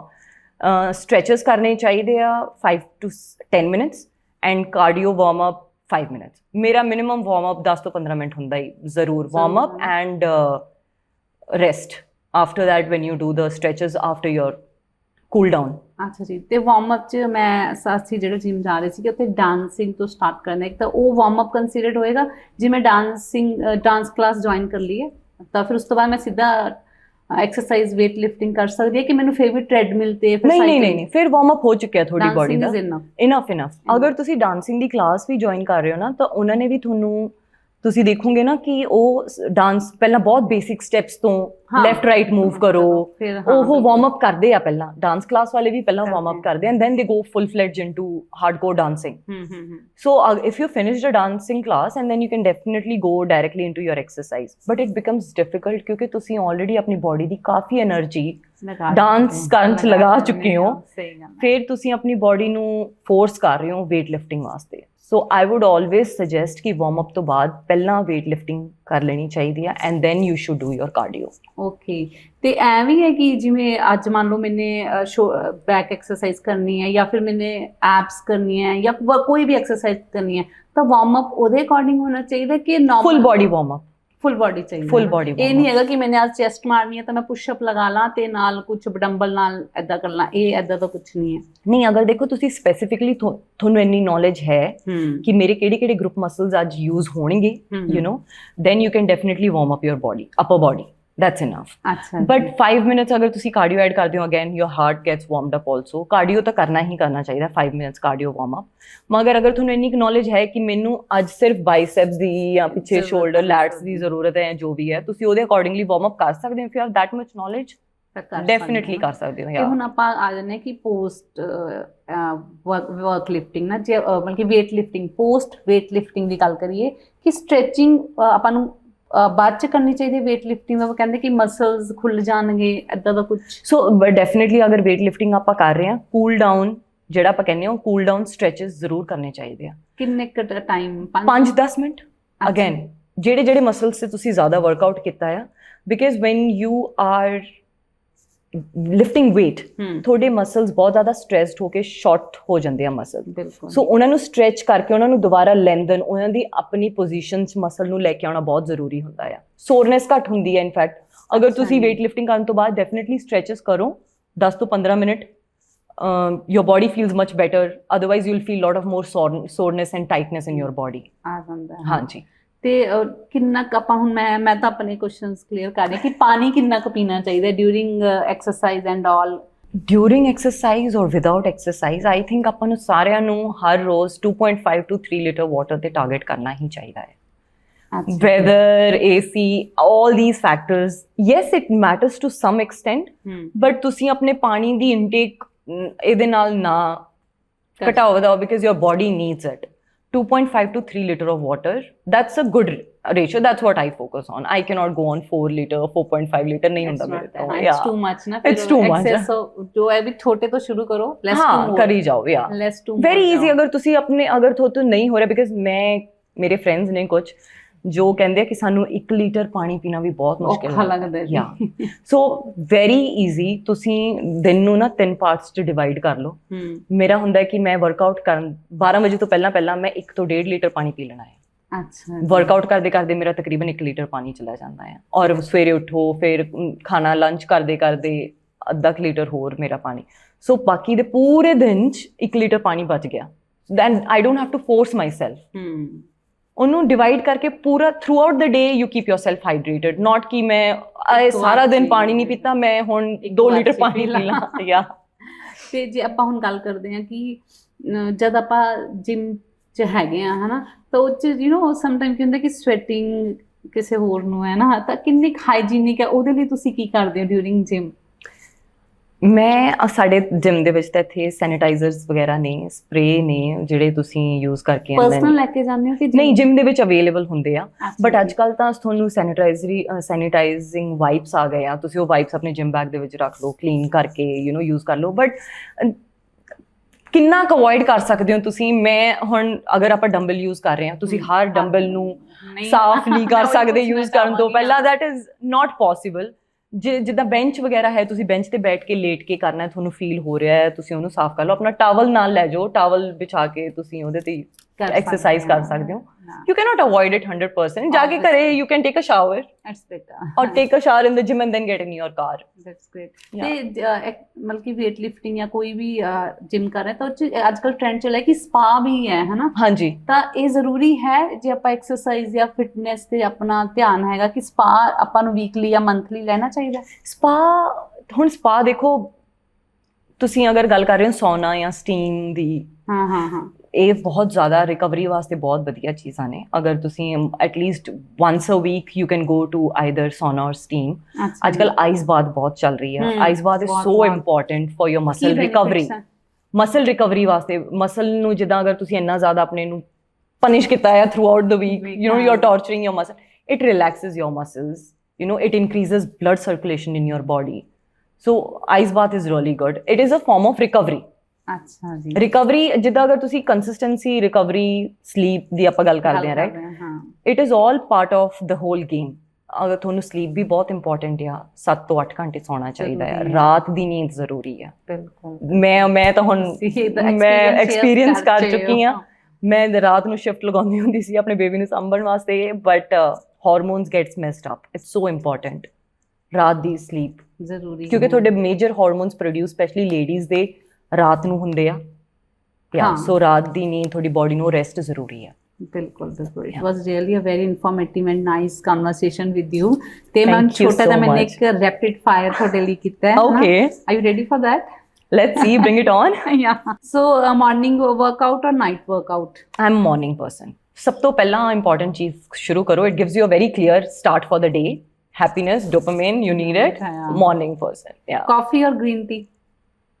Coffee. I'm a coffee lover any day. It gives you energy.